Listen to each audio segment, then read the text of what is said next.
Well, welcome to session 3 of From Anxiety to Intimacy.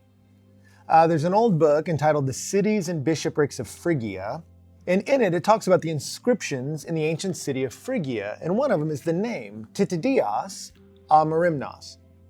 And archaeologists who discovered it mainly agree that Merimnos is a baptismal name given to this man Titidios. It was common when you put your faith in Jesus and were baptized, they gave you a new name, like Barnabas, wasn't his real name. But Merimnos means not, Merimnos, worried about stuff. That this man, when he came to faith in Christ, his life became characterized by a lack of worry. And I mention that because all through the New Testament, Jesus is calling his disciples, do not be anxious, do not worry, do not fear, little flock. We're meant to go on a journey from anxiety to intimacy. And I'm not suggesting that's easy, but I'm suggesting it's an opportunity we all have to trade in our worries and rest in the love of our King. And Philippians chapter 4 really helps us figure out the mechanics of how to make that work. And we looked at it last time. Paul says, don't be anxious about anything. But in everything, with prayer and supplication, with thanksgiving, let your request be made known to God.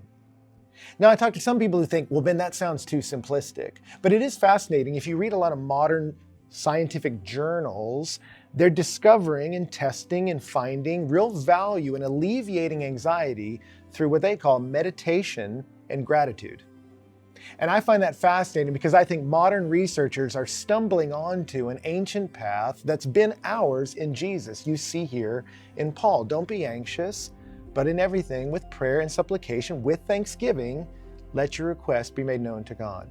There's something about gratitude that can be a remedy to anxiety, that we can trade in the chaos for a sense of contentment, because godliness with contentment is great gain.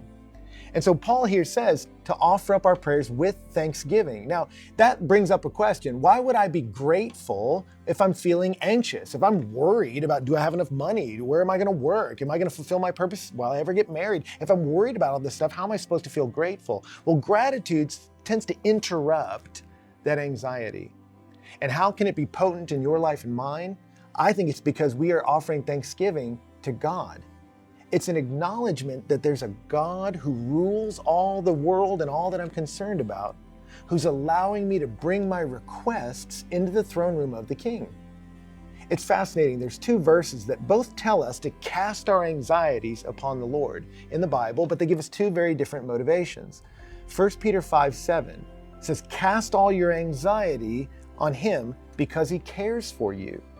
And Psalm 55:22 says, cast your cares upon the Lord, he will sustain you. He will never let the righteous fall.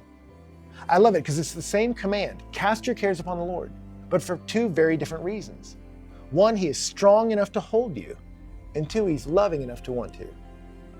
I remember I picked up my little daughter once to carry her upstairs, and when I picked her up, she said, no, I'm too heavy, Daddy. And I went, excuse me? Who told you were too heavy? And then I looked at her and said, you're not too heavy for me, baby. And it's the same for you and same for me. We are not too heavy for the Lord.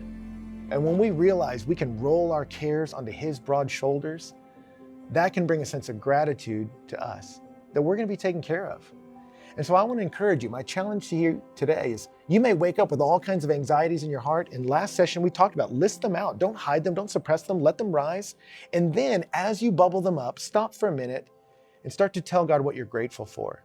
That he's put breath in your lungs. He's given you a body that functions. He's given you people around you that love you. It may be hard to find them, but search for the things to be grateful for and watch how gratitude can be an antidote to our anxiety. It's a gift he's given us that allows us to move from focusing on what we lack to focusing on him who loves us and can sustain us, because he will not let the righteous fall.